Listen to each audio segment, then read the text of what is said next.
Vamos a inclinar nuestros rostros antes de comenzar nuestro estudio esta noche.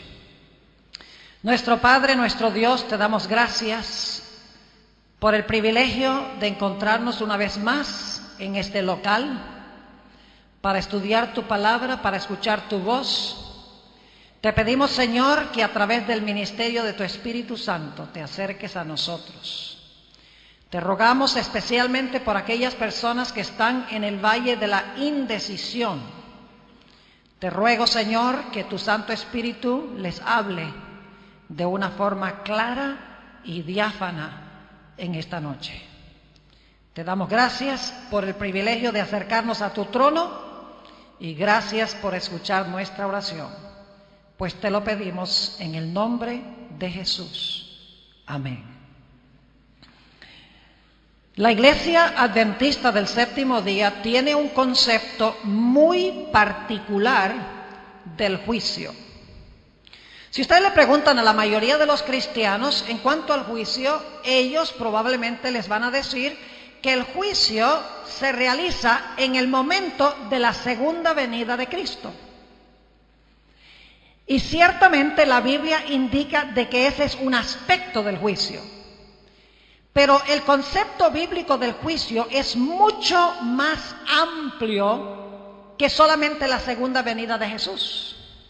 En efecto, el concepto adventista del juicio enseña que el juicio se compone de tres fases o de tres etapas. Y esas etapas cubren no solamente horas o días o años, sino siglos. Es decir, el juicio se debe entender en tres partes distintivas. Y esta noche yo quiero hablarles del concepto bíblico del juicio. Ahora, debo decirles que el juicio que se menciona en Apocalipsis 14:7, la hora de su juicio ha llegado, es solo una de las tres etapas del juicio. Así que esta noche no nos vamos a atener solamente al juicio o a la etapa que se menciona en Apocalipsis 14:7. Quiero presentarles el concepto global del juicio, como se encuentra expresado en la Sagrada Escritura.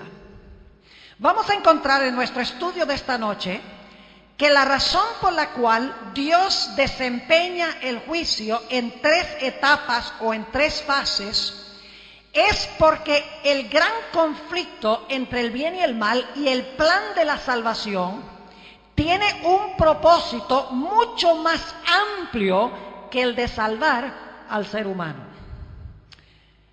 El mal no existe solamente en este planeta. El mal existe a un nivel universal. El pecado comenzó no en la tierra, sino en el cielo.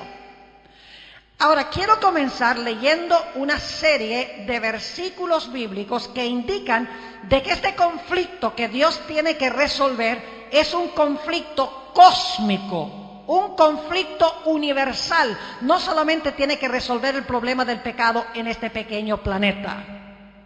Apocalipsis, el capítulo 12. Y los versículos 7 al 9 describen el origen del mal en el universo. No comenzó aquí en la tierra, comenzó en el cielo. Dice allí en Apocalipsis 12:7, después hubo una gran batalla en el cielo. Miguel y sus ángeles luchaban contra el dragón y luchaban el dragón y sus ángeles. Pero no prevalecieron, ni se halló ya lugar para ellos en el cielo. Y fue lanzado fuera el gran dragón, la serpiente antigua que se llama Diablo y Satanás, el cual engaña al mundo entero. Fue arrojado a la tierra y sus ángeles fueron arrojados con él. El pecado no comenzó en este mundo. El pecado comenzó en el cielo. Lo interesante es que el mismo capítulo de Apocalipsis nos dice que una tercera parte de los ángeles escogieron aliarse con Satanás. Esto indica de que los argumentos de Satanás contra el gobierno de Dios parecían muy factibles eran muy persuasivos, o si no, una tercera parte de los ángeles no se hubieran ido con Satanás. Es decir, en el mismo cielo, entre los ángeles había confusión en cuanto a Dios y los argumentos que Satanás estaba empleando en contra de Dios. Y esto sucedió antes de que este planeta fuera creado, antes que Adán y Eva pecaran. Es decir, los ángeles están involucrados en el problema del mal a nivel universal. Pero no solamente los ángeles leales que permanecieron leales a Dios, los ángeles caídos que se fueron con Satanás, también los seres de otros mundos están involucrados, observando la forma en que Dios trata con el problema del mal. Quiero leerles una cita que encontramos, y esta la traduje yo, es de Elena White, en la revista Review and Herald, septiembre 25 del año 1900. Escuchen lo que dice ella. Dios tiene mundos sobre mundos que obedecen su ley. Todo lo que se hace en estos mundos es para la gloria del Creador. Al ver los habitantes de estos mundos el gran precio que se ha pagado para rescatar al hombre, se llenan de admiración. Con intenso interés observan la controversia entre Cristo y Satanás. Y a medida que esta controversia avanza y la gloria de Dios resplandece más y más, le rinden alabanza. No obstante, porque el hombre finito tan solo es capaz de discernir un poco del maravilloso poder de Dios, este se apropia de la gloria que le pertenece al Creador. Oh, que el velo pudiese ser quitado y pudiesen los hombres ver más allá de su propia sabiduría. Cada boca cesaría entonces de jactarse. Los hombres comprenderían la grandeza de los planes de Dios, y en cambio comprenderían que su propio conocimiento es vastamente inferior. Nunca más pensarían que tienen el derecho de juzgar los planes de Dios o de convocarle ante su tribunal para dictar sentencia sobre sus acciones. Mundos sobre mundos en el universo que nunca pecaron y están observando la forma en que Dios resuelve el problema del mal. Los ángeles celestiales observando cómo Dios resuelve el problema del mal. Los ángeles caídos y Satanás observando la forma en que Dios resuelve este problema. Y los seres humanos también observando la forma en que se resuelve el problema del mal. Y vamos a ver en esta noche que la razón por la cual Dios hace el juicio en 3 partes es para convencer a cada uno de los grupos que están involucrados en esta controversia de que Él es amoroso, misericordioso y justo. Vayan conmigo a 1 Corintios, el capítulo 4 y el versículo 9. Un versículo muy interesante, me gusta la forma como está traducido aquí en la versión del 60. 1 Corintios 4 y el versículo 9 dice el apóstol San Pablo: porque según pienso, Dios nos ha exhibido a nosotros, los apóstoles, como postreros, como a sentenciados a muerte, pues hemos llegado a ser espectáculo.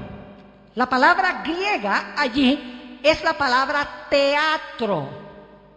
Es decir, el apóstol San Pablo está diciendo aquí, nosotros los apóstoles, a quienes nos han sentenciado a muerte, hemos llegado a ser el teatro, y aquí dice en la traducción, al mundo, en realidad se podría traducir al universo, y a quiénes más, a los ángeles y a los hombres. 3 grupos, el universo, los ángeles y los hombres. Y dice el apóstol San Pablo que ellos habían llegado a ser espectáculo o teatro a todos estos 3 grupos. ¿Sabían ustedes que Dios tiene que reconciliar consigo no solamente la tierra, sino también el cielo? Noten lo que dice en el libro de Colosenses, el capítulo 1 y los versículos 19 y 20. Colosenses, el capítulo 1 y el versículo 19 y 20. Dice: por cuanto agradó al Padre que en Él habitase toda la plenitud, es decir, en Jesús. Y por medio de Él, es decir, por medio de Jesús, reconciliar consigo todas las cosas, así las que están en la tierra como las que están en los cielos, haciendo la paz mediante la sangre de su cruz. Es decir, a través de Jesús, Dios no solamente reconcilia consigo mismo a la tierra, sino que dice que reconcilia a sí mismo también a los cielos. Hay dudas y preguntas en las mentes de los seres celestiales que necesitan ser contestadas, y el proceso del juicio que sigue Dios es para contestar estas preguntas y dudas que tienen los diferentes grupos de seres. Vamos a hablar esta noche de las 3 fases del juicio y por qué es que Dios desempeña cada fase. Vayamos a Apocalipsis, el capítulo 14 y el versículo 7, para hablar de la primera fase del juicio. Apocalipsis 14 y el versículo 6 y 7, vamos a leer el 6 para el contexto. Dice: vi volar por en medio del cielo a otro ángel, que tenía el evangelio eterno para predicarlo a los moradores de la tierra, a toda nación, tribu, lengua y pueblo, diciendo a gran voz: temed a Dios y dadle gloria, porque la hora de su juicio llegará. ¿Es eso lo que dice el texto? No es lo que dice el texto. En el griego es un aoristo, pasado. La hora de su juicio ha llegado. Ahora, ¿por qué subrayo esto? Porque cuando se proclama el mensaje del primer ángel, en ese momento es que la hora del juicio llegó. Ahora, ¿por qué enfatizo este punto? No se distraigan, porque lo que voy a decir es muy importante. ¿Saben ustedes que la primera fase del juicio se realiza antes de la segunda venida de Jesús? Los que son adventistas ya sabían esto, de que la primera fase del juicio, lo que se conoce como el juicio investigador, se desempeña antes de que el Señor Jesucristo venga en poder y gloria. Y ustedes dicen: pastor, ¿cómo sabemos eso? Es muy sencillo. El juicio comienza con el mensaje del primer ángel, pero todavía no se ha proclamado el segundo, ni se ha proclamado el tercero, y no es sino hasta que se proclame el segundo y el tercero que se ve a Jesús viniendo en la nube con la hoz aguda en su mano. Es decir, el juicio comienza en el momento cuando el primer ángel da su mensaje, pero todavía falta el segundo, todavía falta el tercero, y luego Cristo viene. Eso indica de que el juicio comienza con el mensaje del primer ángel. Tiene que ser antes de la segunda venida, porque es antes del mensaje del segundo y del tercer ángel, antes de que se vea a Jesús sobre la nube. Es decir, la primera fase del juicio se realiza antes de la segunda venida de Jesús. ¿Y saben ustedes a dónde se realiza ese juicio? El libro de Daniel lo explica. Daniel, el capítulo 7. Daniel, el capítulo 7. Y necesito darles un poquito de trasfondo aquí, para que podamos tener en cuenta los versículos específicos que voy a leer. Daniel 7 presenta 4 bestias, y la cuarta bestia tiene varias características. Para los adventistas esto es un repaso. El león en Daniel 7 representa ¿qué reino? Bueno, oigo vagamente, Babilonia. Y el oso representa Medo-Persia, mejor todavía. El leopardo representa Grecia, estamos mejorando. El dragón o la bestia terrible representa Roma. Los 10 cuernos que le salen en la cabeza a ese dragón representan las 10 divisiones de Roma, lo que hoy es Europa occidental. Y luego en medio de esos 10 cuernos se levanta un cuerno pequeño que gobierna ¿cuánto tiempo? 1260 años. Ahora fíjense lo que tenemos en Daniel 7. Vamos de Babilonia a Medo-Persia, a Grecia, a Roma. Luego Roma se divide en 10 reinos. Ese es el año 476. Luego después de ese año se levanta un cuerno pequeño que gobierna 1260 años. Y los que hemos estudiado estas cosas sabemos que esos 1260 años terminaron en el año 1798. Ahora, ¿por qué subrayo yo esto? Porque el libro de Daniel nos indica de que el juicio comienza cuando ese cuerno pequeño deja de gobernar. Cuando el cuerno pequeño cae, al final de los 1260 años, se realiza el juicio. Pero el juicio no se hace en la tierra, el juicio se hace en el cielo y luego después es que viene Jesús. Note lo que dice Daniel, el capítulo 7 y los versículos 9 y 10. Estuve mirando hasta que fueron puestos tronos y se sentó un anciano de días, ese es Dios el Padre, cuyo vestido era blanco como la nieve y el pelo de su cabeza como lana limpia.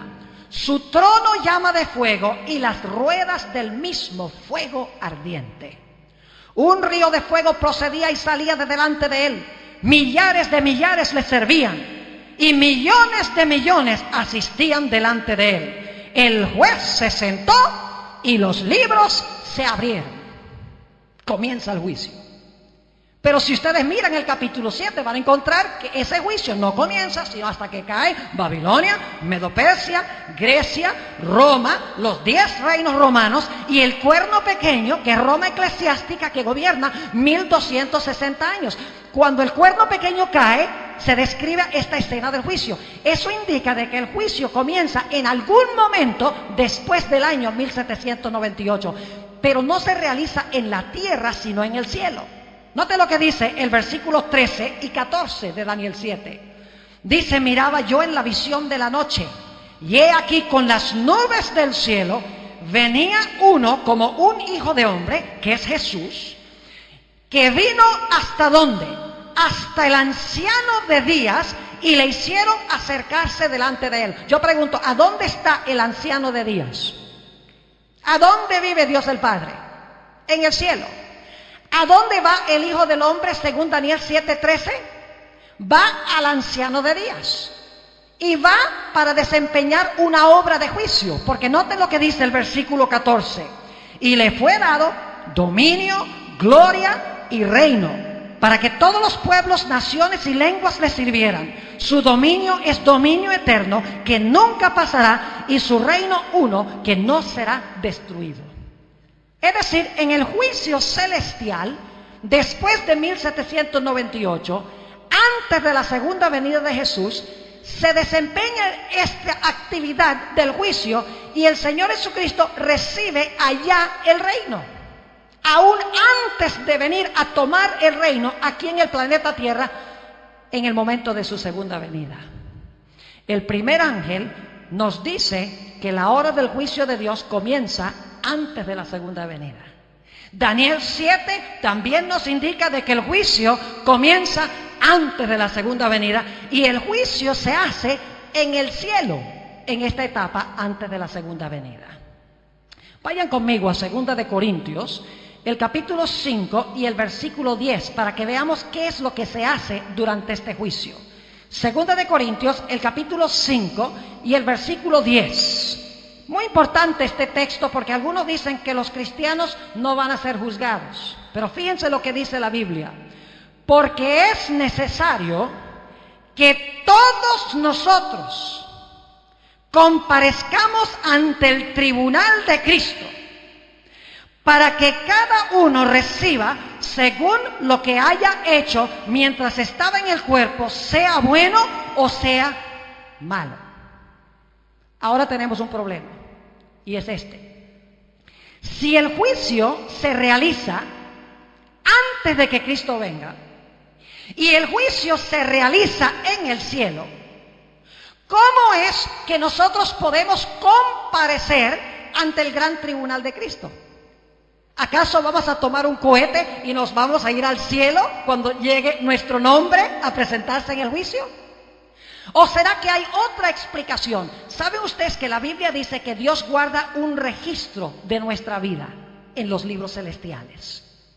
Y en el juicio, nosotros no comparecemos personalmente en el juicio, porque es antes de que Cristo venga, todavía estamos en la tierra, y no se realiza en la tierra, sino en el cielo. Es decir, nosotros comparecemos ante el tribunal de Cristo a través de nuestros registros. Y mañana en la mañana voy a ampliar un poquito más esto, porque Dios tiene una copia exacta en el cielo de cada una de nosotros. No tenemos que ir personalmente, porque cuando se abren los libros hay un registro exacto de cada palabra, de cada pensamiento, de cada acción, de cada cosa secreta. Dios tiene una fotocopia en el cielo de nosotros. Y cuando surge nuestro nombre en el juicio, Dios trae los libros, abre los libros y examina nuestra vida de acuerdo a los registros. Cuando termine este juicio, se van a pronunciar las terribles palabras de Apocalipsis 22 y el versículo 11. Fíjense qué palabras tan solemnes. Dice, el que es injusto, sea injusto todavía. El que es inmundo, sea inmundo todavía. El que es justo, practique la justicia todavía. Y el que es santo, santifíquese todavía. Es decir, que cuando termine este juicio celestial, que comenzó antes de la venida de Cristo, y que comenzó en el cielo, mientras todas las personas estaban en la tierra, cuando concluya ese juicio investigador, se van a haber definido todos los casos para vida o para muerte, de acuerdo a lo que se encontraba escrito en los libros. Y luego noten Apocalipsis 22, 12. Dice en Apocalipsis 22 y el versículo 12, hablando Jesús, he aquí yo vengo pronto, y mi galardón conmigo para recompensar a cada uno según su ¿qué? A cada uno según su obra. Ahora quiero subrayar dos cosas en cuanto a este versículo 12. En primer lugar, cuando Cristo regresa, ¿qué trae? ¿Qué trae?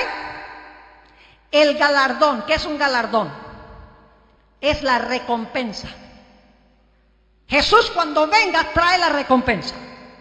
Y trae la recompensa de acuerdo a nuestras ¿qué? De acuerdo a nuestras obras, dice aquí. Así que cuando Jesús venga por segunda vez, viene a recompensarnos según nuestras obras. ¿Se examinaron las obras en el juicio de antemano? Tiene que ser, porque cuando venga trae su recompensa, y para traer la recompensa tiene que haber hecho un juicio para determinar si esa era la recompensa que nosotros merecemos. Es decir, si Jesús trae el galardón, de antemano tiene que haber determinado cuál iba a ser el galardón, quién iba a recibir el galardón para vida y quién no iba a recibir el galardón para vida. Y como dice la última parte de este texto, dice que nos va a recompensar de acuerdo a nuestras obras. Esto indica de que Dios examinó nuestras obras antes de que viniera a traernos el galardón. Quiero leer 2 o 3 textos más que aclaran aún más este punto. Noten lo que dice en Mateo el capítulo 16 y el versículo 27. Mateo el capítulo 16 y el versículo 27. Aquí está hablando Jesús. Y fíjense qué interesante lo que dice el Divino Maestro. Mateo el capítulo 16 y el versículo 27. Dice, porque el Hijo del Hombre vendrá en la gloria de su Padre con sus ángeles, y entonces pagará a cada uno conforme a sus obras. ¿Cuándo es que Cristo va a pagar a cada uno conforme a sus obras? Cuando Él venga. Tiene que haber determinado de antemano cuál iba a ser el pago, si trae la recompensa para cada uno según sus obras. Claro que sí. Ahora vamos a Primera de Tesalonicenses, el capítulo 4. Aquí les va a quedar absolutamente claro este punto. Primera de Tesalonicenses, el capítulo 4, y quiero leer los versículos 15 al 17. Versículos muy bien conocidos, casi siempre se leen en los funerales, en los entierros. Dice en el versículo 15 de Primera de Tesalonicenses 4, por lo cual os decimos esto en palabra del Señor, que nosotros que vivimos, que habremos quedado hasta la venida del Señor, no precederemos a los que durmieron. ¿Quiénes son los que durmieron? Los que murieron, ¿verdad? Hay dos grupos, los vivos y los que murieron en Cristo. Versículo 16. Porque el Señor mismo, con voz de mando, con voz de arcángel y con trompeta de Dios, descenderá del cielo, y los muertos en Cristo resucitarán primero. Luego nosotros, los que vivimos, los que hayamos quedado, seremos arrebatados juntamente con ellos en las nubes para recibir al Señor en el aire, y así estaremos siempre con el Señor. Ahora voy a hacer la pregunta: ¿cuándo es que los vivos van a ir a estar con Jesús? ¿Cuándo Jesús qué? Venga.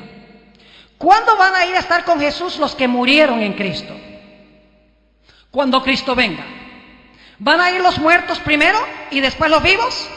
No, el pasaje dice que los muertos en Cristo van a resucitar, luego junto con los vivos, simultáneamente van a ser arrebatados en las nubes a recibir al Señor en el aire. Ahora, ¿por qué es importante esto? Porque la mayoría de los cristianos enseñan que si una persona cuando se murió fue mala, se fue para el infierno en el momento de la muerte. O enseñan que si la persona fue buena, se fueron al cielo en el momento de la muerte. Si ese es el caso, entonces la pregunta es esta: si la gente en realidad fue recompensada con el infierno o con el cielo en el momento de la muerte, ¿para qué va a convocar Dios un juicio para examinar las obras y para determinar la recompensa y para traer el galardón cuando venga, si ya les dio el galardón cuando se murieron? ¿Me están entendiendo lo que estoy diciendo? La Biblia, en otras palabras, nos indica claramente que la recompensa no se recibe en el momento de la muerte, sino cuando Cristo venga. Y esa recompensa se determina antes, en la hora del juicio, antes del mensaje del segundo ángel, antes del mensaje del tercer ángel, antes de que se vea a Jesús venir en la nube, porque el juicio comienza con el mensaje del primer ángel. Daniel 7 dice que el juicio se realiza en el cielo. Esto sencillamente significa que Dios va a examinar los casos de todas las personas que profesaron el nombre de Jesús antes de la segunda venida, para determinar la recompensa que cada uno va a recibir. Note lo que dice segunda de Timoteo, el capítulo 4 y el versículo 6 al 8. ¿Cuándo esperaba el apóstol Pablo recibir su galardón? ¿En el momento de la muerte? Ciertamente no. Dice el apóstol Pablo en segunda de Timoteo 4 y el versículo 6: porque yo ya estoy para ser sacrificado, y el tiempo de mi partida está cercano. He peleado la buena batalla, he acabado la carrera, he guardado la fe. Por lo demás, me está guardada la corona de justicia, la cual me dará el Señor, juez justo, en aquel día. Y no solo a mí, sino también a todos los que aman su venida. ¿Cuándo es que el apóstol Pablo esperaba recibir la corona de la recompensa? Dice que la iba a recibir con todos aquellos que aman la venida de Jesús en el momento cuando Cristo venga. Es decir, si ese es el caso, entonces el apóstol Pablo no recibió su recompensa celestial cuando murió. Ningún cristiano que murió en Cristo recibe su recompensa en el momento cuando se muere, porque en algún momento antes de la segunda venida su nombre va a surgir en el juicio, se va a examinar su vida. Cuando se determine que murió en Cristo o que vivió en Cristo, entonces va a venir Cristo a recompensar a sus hijos con la vida eterna. Ahora inmediatamente nos preguntamos, ¿por qué razón es que Cristo desempeña este juicio antes de su segunda venida solamente con los que murieron en Cristo y con los que están vivos en Cristo? Porque no examina los casos de los impíos, de los malos. Solamente examina los casos de los justos. En un momento vamos a ver eso claramente. ¿Qué urgencia hay antes de la segunda venida de examinar los casos de aquellas personas que murieron en Cristo y que vivieron en Cristo? Ustedes saben la respuesta. Cuando Cristo venga en su segunda venida, Él tiene planes de llevarse a los que vivieron en Él y a los que murieron en Él, ¿a dónde? Al cielo. Pero antes de llevárselos al cielo, tiene que determinar en el juicio a quiénes son los que se van a llevar. Ahora, Dios sabe todas las cosas. Dios no necesita libros, Dios no necesita registros, pero los ángeles celestiales y los seres de otros mundos no pueden leer la mente, no conocen la condición íntima de cada ser humano que profesó el nombre de Jesús. ¿Saben que hay personas que profesaron el nombre de Jesús que en realidad fueron falsos creyentes?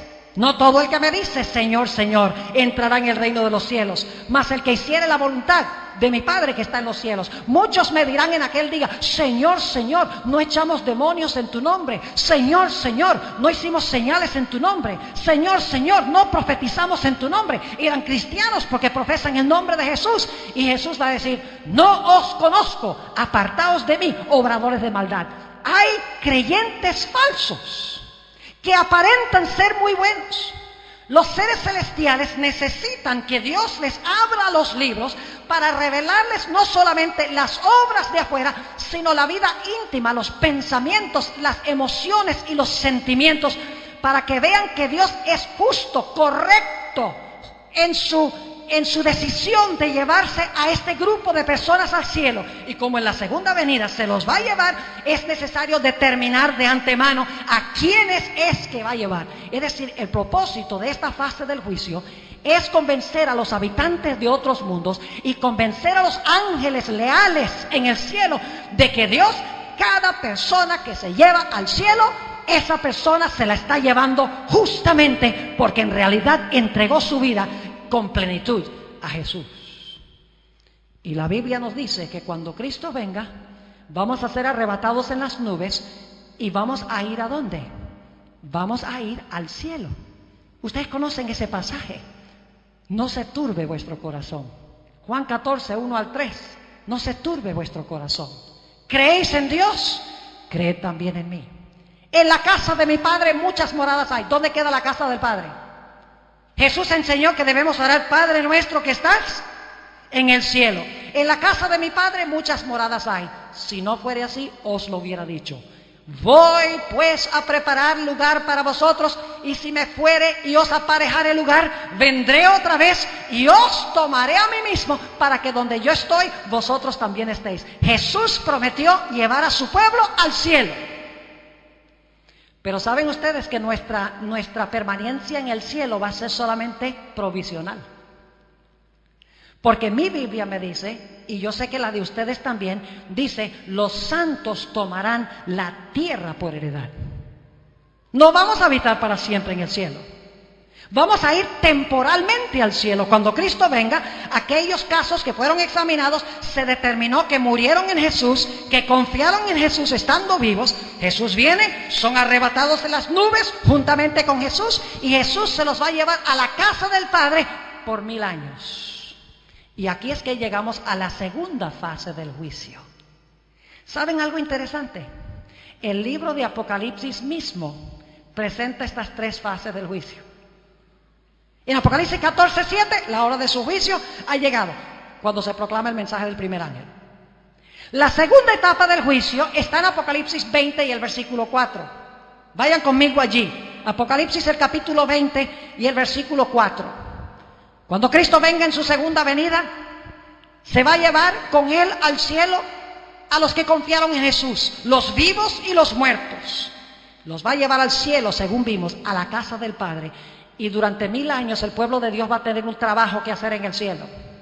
Versículo 4 dice, y vi tronos. ¿Se acuerdan en Daniel 7 que fueron colocados tronos para el juicio? Ahora se colocan tronos de nuevo.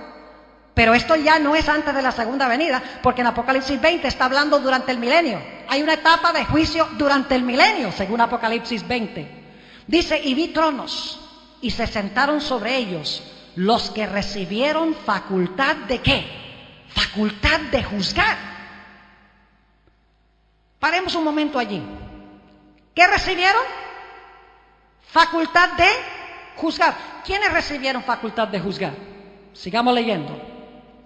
Vi las almas de los decapitados por causa del testimonio de Jesús y por la palabra de Dios, los que no habían adorado a la bestia ni a su imagen, y que no recibieron la marca en sus frentes ni en sus manos, y vivieron y reinaron con Cristo. ¿Cuánto tiempo? 1000 años. ¿Por cuánto tiempo van a juzgar? 1000 años, dice la Biblia. ¿Y a dónde van a juzgar? ¿En la tierra o en el cielo? en el cielo, porque Jesús lleva a su pueblo al cielo cuando regrese. Pero ahora viene una pregunta muy importante y es esta: ¿a quiénes van a juzgar? Si los que se salvaron están todos en el cielo, mientras que los que se perdieron se quedaron atrás. Porque en Apocalipsis 25 dice que los otros muertos no tornaron a vivir sino hasta que terminaran los 1000 años. El resto de los muertos son los impíos, porque los que resucitaron cuando Cristo vino fueron los que murieron en Cristo. Los otros muertos, en otras palabras, tienen que ser aquellos que murieron fuera de Jesús, los impíos, los que se quedaron en la tierra mientras los hijos de Dios se fueron al cielo. Entonces, si ya los salvos están en el cielo, si ya los impíos están muertos en el planeta Tierra, no tornan a vivir sino hasta que terminen los 1000 años, entonces, ¿a quiénes van a juzgar los santos durante los 1000 años en el cielo? La Biblia tiene la respuesta. Primera de Corintios, el capítulo 6. Primera de Corintios, el capítulo 6. Y quiero leer los versículos 1 al 3. Primera de Corintios 6, 1 al 3.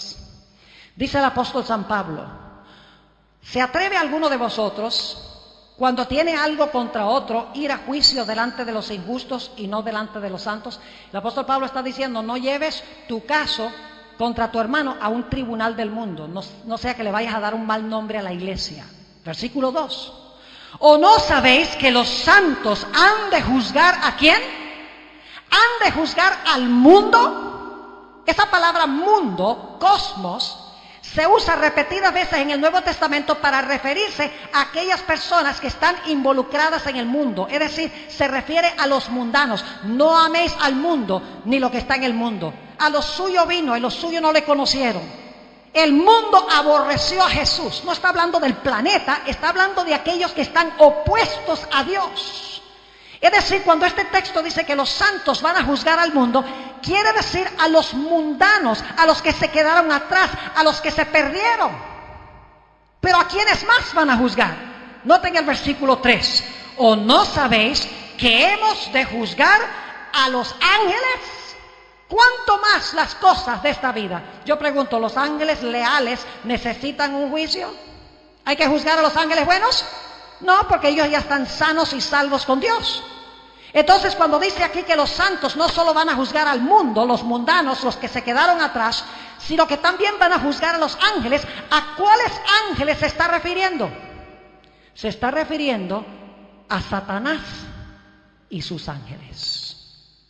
Los registros de todos los malos, los registros de Satanás y sus ángeles se van a abrir durante 1000 años y el pueblo de Dios va a ver los registros. ¿Por qué razón es que la gente se quedó atrás? Ahora no solamente van a quedar convencidos los seres celestiales de que Dios fue justo en dejar a los impíos atrás. No solamente se van a convencer los seres de otros mundos de que Dios fue justo en dejar a los que se quedaron allá en la tierra durante los 1000 años.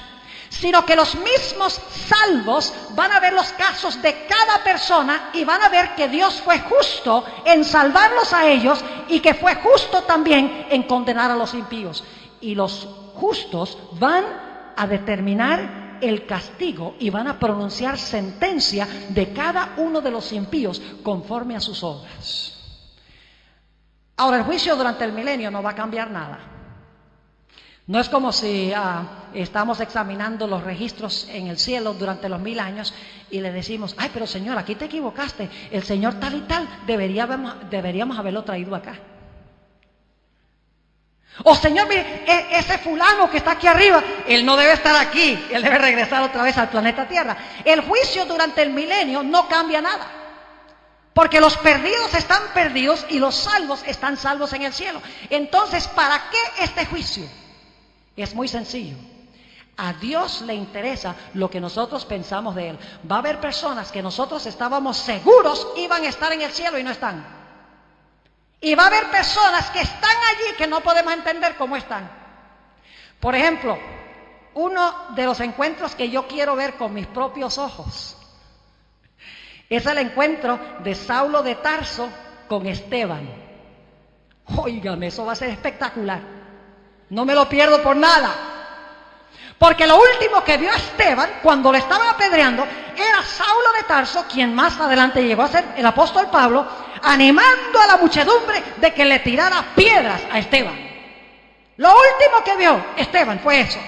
Y ahora imagínense ustedes en el cielo, durante los 1000 años, Saulo de Tarso se va a salvar. Leímos los versículos donde dice: he peleado la buena batalla, he guardado la fe, yo sé que Dios me tiene la corona. Esteban también se va a salvar porque vio los cielos abiertos, estuvo dispuesto de morir por Jesús. Y ahora llega el momento en el cielo cuando está caminando Saulo de Tarso en una dirección y está caminando Esteban en la otra dirección. Y de repente se para Esteban y mira, ¿cómo? ¡Saulo! No puede. ¿Saulo de Tarso? No puede ser Saulo de Tarso. Sí, dice Saulo de Tarso. Dice el apóstol Pablo: Cristo también me redimió a mí. ¡Qué glorioso encuentro! Va a haber mucha gente en el cielo que tuvo obras malísimas. Y vamos a decir, ¿por qué razón están estas personas aquí? Se va a demostrar en los registros que a pesar de que llevaron vidas impías por un tiempo, finalmente entregaron sus vidas a Jesús. Vencieron el pecado por la gracia de Jesús. Y a pesar de que eran pecadores, fueron incluidos entre los redimidos. Pero va a haber mucha gente que esperábamos ver allí y no están. Mucha gente que fue aparentemente buena en la tierra, aún ante los seres celestiales, fueron buenos. Porque ese pastor fulano, que era tan bueno, ayudaba a la gente, se veía tan bien. ¿Por qué no está aquí? Cuando se hablan los registros, se va a revelar que ese pastor tenía problemas con pornografía en el internet. Que tenía pensamientos impuros. Que tenía sentimientos indebidos en su corazón que no se podía ver, porque los seres celestiales no pueden leer la mente, ni pueden mirar el corazón, pero Dios registra eso, para que cuando esas personas estén ausentes, digamos: Señor, fuiste absolutamente justo en dejar atrás a todos ellos, porque hemos mirado todos los casos, misericordioso y justo eres, y Señor, eres correcto y justo en traerte a tus hijos aquí al cielo. Y cuando termine el milenio, los seres celestiales, los ángeles leales y todos los redimidos van a concordar de que Dios es justo y verdadero. Pero falta un grupo por convencer: los que se quedaron atrás. Vayan conmigo a Apocalipsis 20. Otra etapa del juicio. Fíjense, este no es un invento de la iglesia adventista. Las 3 etapas del juicio las menciona Apocalipsis. Apocalipsis 14:7, la hora de su juicio ha llegado, antes de la segunda venida. En Apocalipsis 24, se le da facultad a los hijos de Dios de juzgar durante los 1000 años. Ahora vamos a ver una etapa del juicio que se realiza después de los 1000 años. ¿Y a quiénes querrá Dios convencer de que Él es justo y verdadero y misericordioso después de los 1000 años? ¿A quiénes falta por convencer? Díganme ustedes. Solamente a Satanás y sus ángeles y los impíos. Y ustedes dicen: ¿acaso Dios tiene que convencer a Satanás y sus ángeles y los impíos porque ellos se perdieron? Sí, Señor. Porque Dios no va a dejar ningún cabo sin atar. Cuando se termine la gran controversia entre el bien y el mal, todo el universo, fiel e infiel, se va a inclinar ante el trono de Dios y va a decir: justos y verdaderos son tus caminos, oh Jehová. El mismo Satanás y sus ángeles y los impíos van a admitir, después de ver sus registros, de que su exclusión del cielo fue justa. Yo puedo amar a un Dios que se preocupa por su universo de esa manera. Dios podría haber dicho: yo no necesito ningún juicio. Estos se salvaron y estos se perdieron. ¿Y por qué, Señor? Porque yo sé todas las cosas. ¿Qué clase de Dios es ese? Dios quiere que sus criaturas entiendan por qué se salvan los salvos y por qué se pierden los perdidos. Porque si no van a haber dudas en las mentes de los hijos de Dios. Por eso Dios va a convencer a cada criatura que jamás haya vivido en la historia del universo de que Él es justo y que Él es misericordioso y verdadero en su forma de tratar el mal. Apocalipsis 20 y el versículo 11 al 15 tiene la última etapa del juicio. Es después del milenio. Ahora escuchen bien. Después del milenio resucitan los otros muertos. Porque dice que no tornaron a vivir los otros muertos, sino hasta que pasaran, ¿qué? Los 1000 años. Los otros muertos tienen que ser los impíos, porque los muertos en Cristo resucitaron a la segunda venida y se fueron al cielo durante 1000 años. Es decir, los otros muertos son los impíos. Y no solamente tenemos Apocalipsis 25 que dice eso, sino que podemos claramente discernirlo por la siguiente manera. Los impíos, según Apocalipsis 20 y 21, van a sufrir la muerte segunda. La muerte segunda. Pregunta, si van a sufrir la muerte segunda, ¿tiene que haber una muerte primera? ¿Qué les parece? ¿Puede haber una muerte segunda sin una muerte primera? Claro que no. ¿Puede usted decir, mire, este es mi segundo hijo sin haber tenido uno? Claro que no. Segunda muerte significa que tiene que haber muerto una vez. Ahora escuchen, ¿cuándo fue que murieron? Vamos a mirar esto. Hablemos en primer lugar de los hijos de Dios. Los hijos de Dios todos nacieron de su madre, nacieron a su primera vida. Vivieron su vida, recibieron a Jesús, por el poder de Dios vencieron el pecado en su vida. Cuando murieron, murieron en Cristo. Murieron por primera vez. Cuando Cristo venga van a ser resucitados y van a vivir con Jesús para siempre. Pero con los impíos es diferente. Porque los impíos también nacieron de su madre. También ellos vivieron su primera vida. Y cuando Cristo venga por segunda vez, según Apocalipsis 19, 21, ellos van a ser destruidos. Es decir, todos los impíos van a morir. Pero ese no es su castigo final, porque no han sido juzgados todavía. Son juzgados durante los 1000 años, como ya vimos. Y Dios no los va a castigar sin antes juzgarlos. El castigo de los impíos por sus pecados no es la muerte que sufren cuando Cristo venga. No es la primera muerte.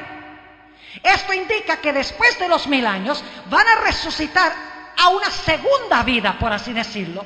Y solo resucitando después del milenio a una segunda vida pueden sufrir, ¿qué cosa? Pueden sufrir muerte segunda. Es decir, el castigo por sus pecados es muerte segunda. Su primera muerte cuando Cristo venga no es el castigo por sus pecados.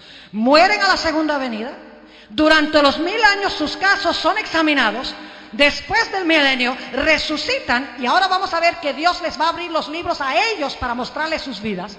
Después que confiesen que Dios es justo, entonces se va a ejecutar la sentencia en contra de ellos. Dicho sea de paso, el juicio durante el milenio es como un trabajo de auditoría. ¿Qué hace un auditor? El propósito de un auditor es cambiar los libros, ¿verdad? Hacer trampa en los libros. Claro que no. El propósito del auditor es ver si se llevó bien la contabilidad. El juicio durante los 1000 años va a ser la gran auditoría de Dios. Dios va a decirle a sus hijos, ahora abran los libros y vean a ver si yo llevé bien la contabilidad o no. Y se va a comprobar que en cada caso Dios llevó bien la contabilidad. Es como un replay de una jugada en un partido de fútbol. Cuando un árbitro canta un penalti y se repite la jugada. Yo pregunto, ¿la repetición cambia la jugada? Cuando se repite la jugada cambia. No, el propósito es repetir la jugada para ver si el árbitro tuvo razón en cantar penalti. El juicio durante los 1000 años va a ser la repetición de la jugada de cada vida de cada persona. Dios va a demostrar que fue justo y verdadero, por así decirlo, en cantarle penalti a los impíos. Va a demostrar que lo que él hizo fue justo y verdadero. Ahora, noten Apocalipsis 20:11. Esto es después del milenio. Todos los impíos han resucitado. Y dice en el versículo 11, vi un gran trono blanco y el que estaba sentado sobre él, de delante del cual huyeron la tierra y el cielo y ningún lugar se encontró para ellos. Y vi a los muertos, estos son los otros muertos, los que resucitan después del milenio. Vi a los muertos grandes y pequeños de pie ante Dios. Y los libros fueron ¿qué? Abiertos. Y otro libro fue abierto, el cual es el libro de la vida. Y fueron juzgados los muertos por las cosas que estaban escritas en los libros según sus obras.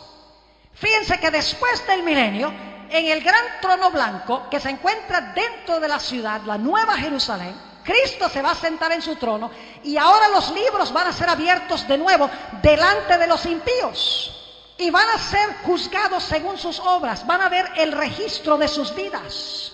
Versículo 13, y el mar entregó los muertos que había en él. Y la muerte y el Hades entregaron los muertos que había en ellos, y fueron juzgados cada uno según sus obras. Versículo 14. Y la muerte y el Hades fueron lanzados en el lago de fuego. Esta es la muerte segunda. Y el que no se halló inscrito en el libro de la vida fue lanzado en el lago de fuego. Es decir, después del milenio, Dios va a sacar los libros y le va a mostrar a todos los impíos fuera de la ciudad, a Satanás y sus ángeles, según 1 Corintios 6, les va a abrir los libros y les va a mostrar exactamente por qué están fuera de la ciudad y no adentro. Les va a decir, mire, a base de los registros, ¿merecen ustedes estar en la ciudad, sí o no? Y todos los impíos van a decir, no merecemos estar allí. Y Dios va a sacar el libro de la vida y les va a decir, mire, ¿ustedes encuentran el nombre de ustedes aquí en el libro de la vida? No, no está. ¿Saben por qué no está? Por las obras que ustedes desempeñaron. Porque ustedes no recibieron a Jesús. Porque ustedes no vivieron una vida semejante a la de Jesús por el poder del Espíritu Santo. Y se ve claramente en sus registros que ustedes hicieron esa elección. Y en ese momento va a alcanzar la historia de este mundo, la historia del universo, su clímax. Satanás, sus ángeles y todos los impíos se van a lanzar al suelo, se van a inclinar y van a decir, justos y verdaderos son tus caminos, oh Jehová. Como dice en Filipenses, el capítulo 2 y el versículo 6 al 11. Toda rodilla se doblará y toda lengua confesará que Jesucristo es el Señor, para la gloria de Dios el Padre. Solo en este momento puede Dios ejecutar la sentencia en contra de los impíos. Porque por primera vez en la historia del universo, todo el universo está en armonía. Los ángeles están de acuerdo de que Dios ha actuado bien. Los seres de otros mundos están de acuerdo de que Dios ha escogido bien. Los salvos van a estar de acuerdo de que Dios en cada caso obró debidamente. Aún Satanás, sus ángeles y los impíos van a confesar que su exclusión de la ciudad y de la vida eterna ha sido justa. Todo el universo está en este momento en armonía con Dios. Y solo en ese momento puede Dios destruir el pecado y los pecadores. Es decir, el concepto del juicio que tiene el libro de Apocalipsis es tripartito: investigación, sentencia.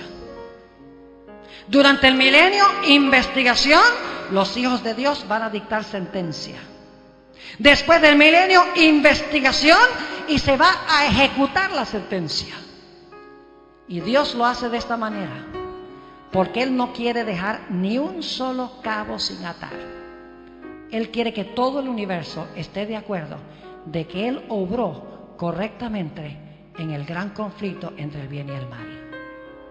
Qué gran Dios tenemos, ¿verdad? Que se preocupa por lo que nosotros pensamos. Cuando yo me pongo a pensar que Dios permitió, por ejemplo, que Jonás discutiera con Él y hasta lo regañara. Cuando permitió que Job, durante 37 capítulos de su libro, se quejara de Dios y pidiera explicaciones a Dios. Cuando veo que en la Biblia Dios permitió que los pecadores le hablaran a Él y le expresaran sus preocupaciones, como Abraham cuando dijo: Señor, si hay 50 justos en Sodoma, ¿los vas a destruir junto con todos los demás? Qué lindo que Dios se preocupa por lo que nosotros pensamos. Y en materia de resolver el problema del mal, Dios se preocupa por lo que nosotros pensamos. Ahora, mis hermanos y hermanas, apreciados estudiantes, el Señor Jesucristo en este mismo momento está examinando los casos con los seres celestiales de cada persona que ha vivido en el planeta Tierra. La Biblia enseña que el juicio comenzó con los que han muerto en Cristo. Mañana vamos a ver que eso sucedió en 1844, comenzó ese juicio.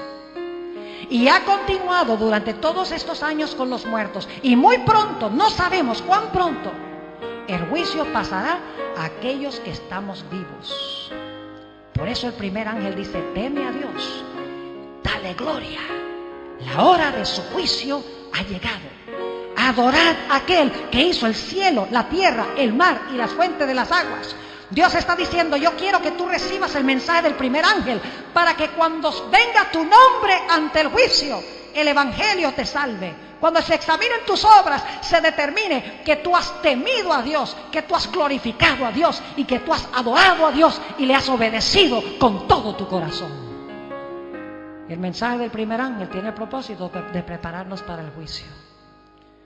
Yo quiero preguntar en esta noche: ¿cuántos de los presentes quieren decirle al Señor Jesús: yo deseo, Señor Jesús, que tú empieces tu obra con mi carácter?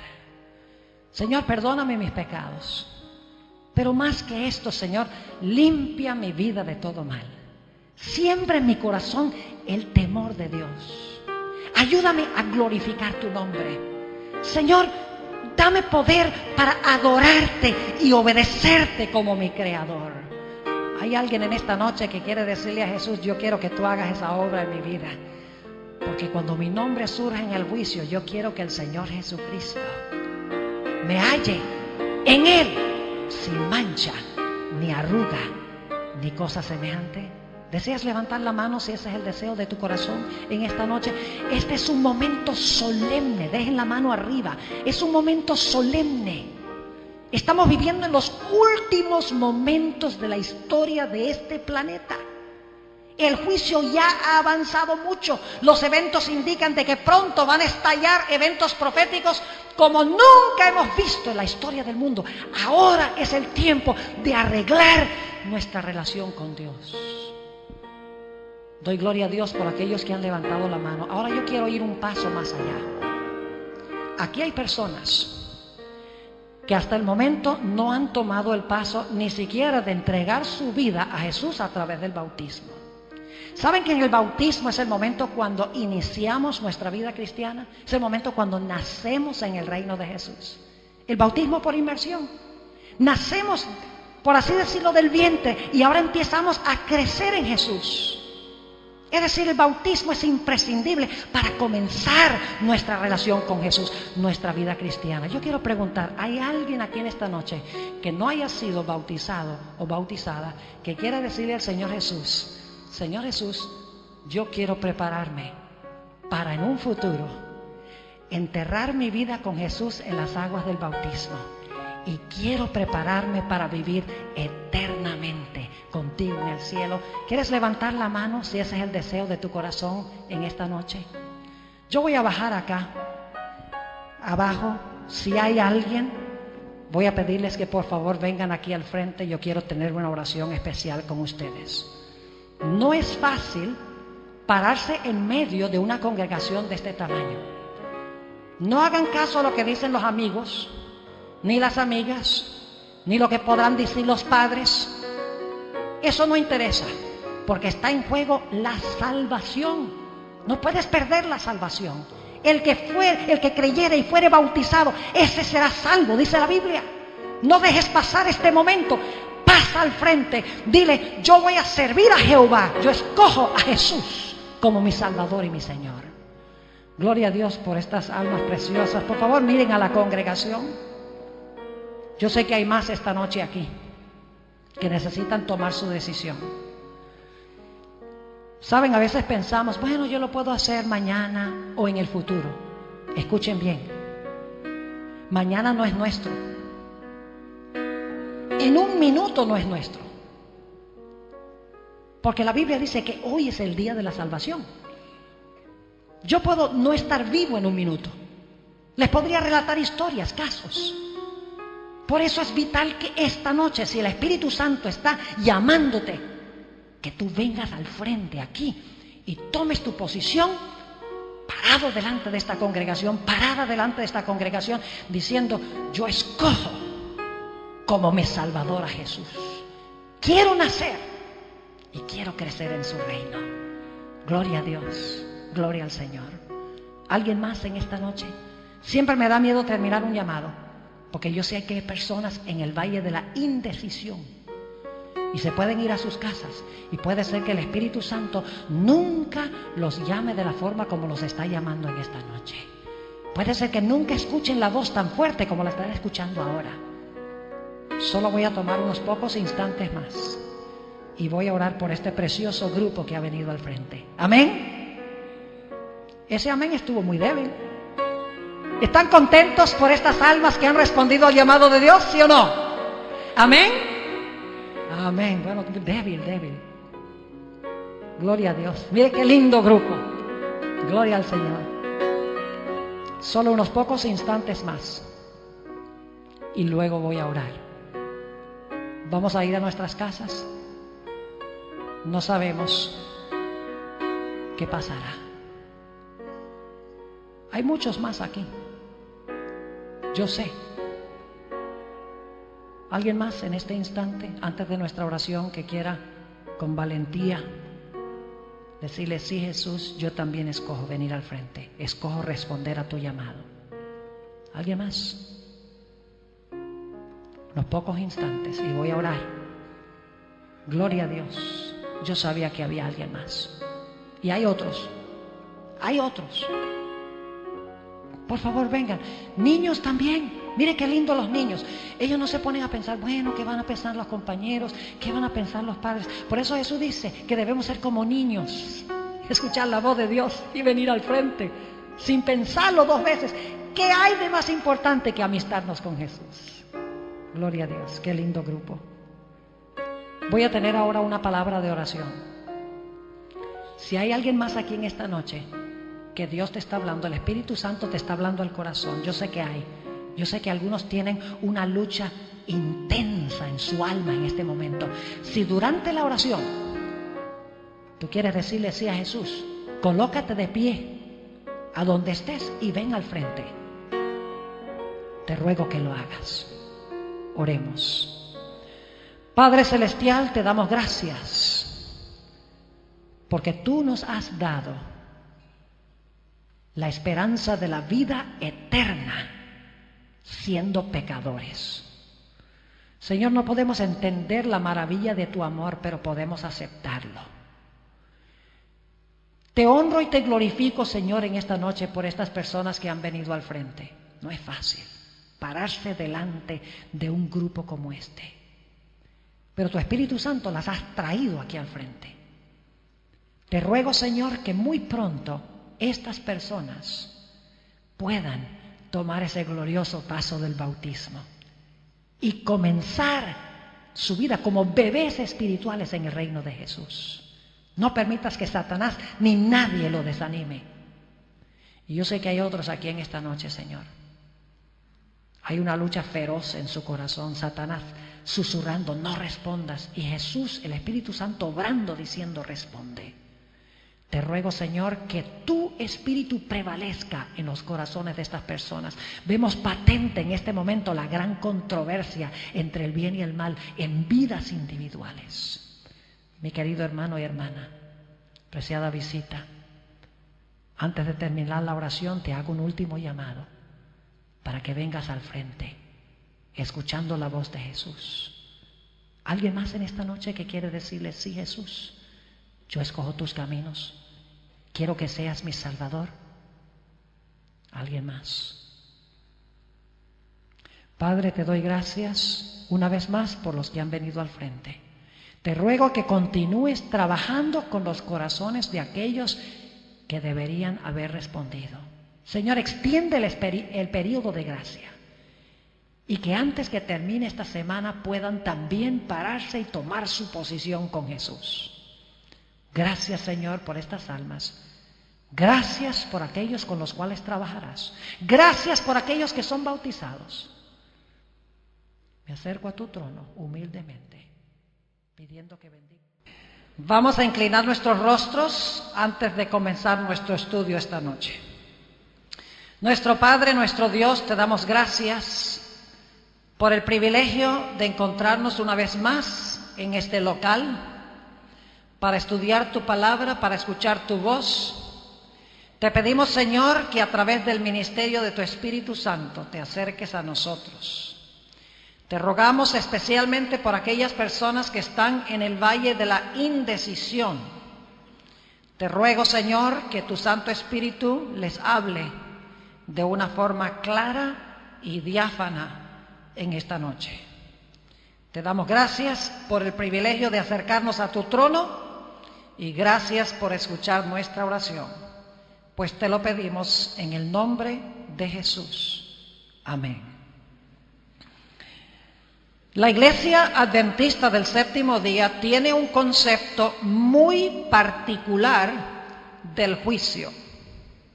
Si ustedes le preguntan a la mayoría de los cristianos en cuanto al juicio, ellos probablemente les van a decir que el juicio se realiza en el momento de la segunda venida de Cristo. Y ciertamente la Biblia indica de que ese es un aspecto del juicio. Pero el concepto bíblico del juicio es mucho más amplio que solamente la segunda venida de Jesús. En efecto, el concepto adventista del juicio enseña que el juicio se compone de 3 fases o de 3 etapas. Y esas etapas cubren no solamente horas o días o años, sino siglos. Es decir, el juicio se debe entender en 3 partes distintivas. Y esta noche yo quiero hablarles del concepto bíblico del juicio. Ahora, debo decirles que el juicio que se menciona en Apocalipsis 14:7, la hora de su juicio ha llegado, es solo una de las 3 etapas del juicio. Así que esta noche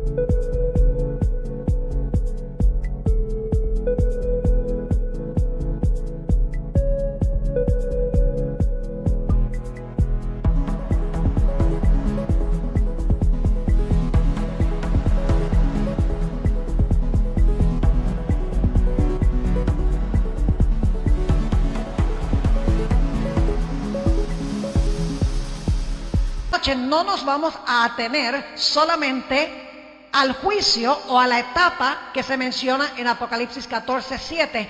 Quiero presentarles el concepto global del juicio, como se encuentra expresado en la Sagrada Escritura. Vamos a encontrar en nuestro estudio de esta noche que la razón por la cual Dios desempeña el juicio en 3 etapas o en 3 fases es porque el gran conflicto entre el bien y el mal y el plan de la salvación tiene un propósito mucho más amplio que el de salvar al ser humano. El mal no existe solamente en este planeta. El mal existe a un nivel universal. El pecado comenzó no en la tierra, sino en el cielo. Ahora, quiero comenzar leyendo una serie de versículos bíblicos que indican de que este conflicto que Dios tiene que resolver es un conflicto cósmico, un conflicto universal. No solamente tiene que resolver el problema del pecado en este pequeño planeta. Apocalipsis, el capítulo 12, Y los versículos 7 al 9 describen el origen.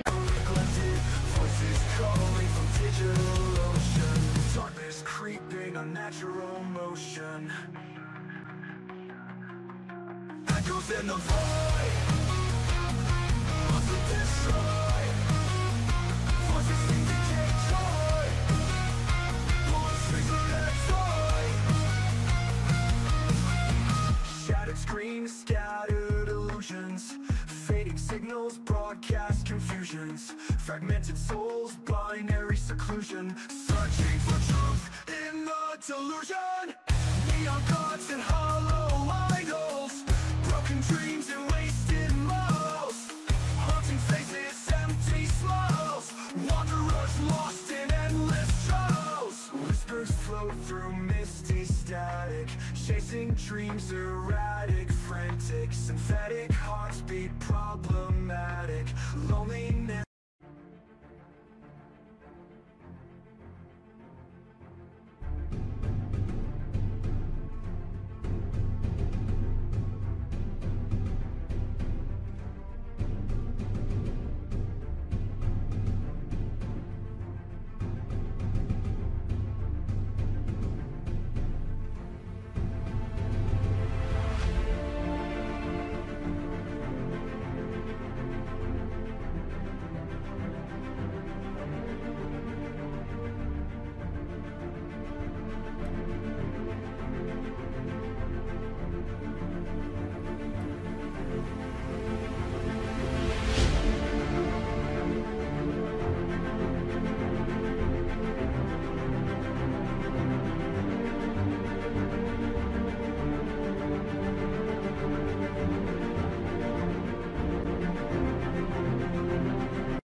Lost within the city show, neon lights they burn so slow, shadows dance they never know. In the alleys whispers told, stories of the brave and bold. Through the cracks of broken mold, voices rise, we take a hold. Concrete jungle begs for fight, echoes of the lonely night. Dreamers chase the fading light, lost between what's wrong and right. Beneath the surface lies the truth, buried in the lives of youth. Reality, it bites uncouth, whispers come, they disappear.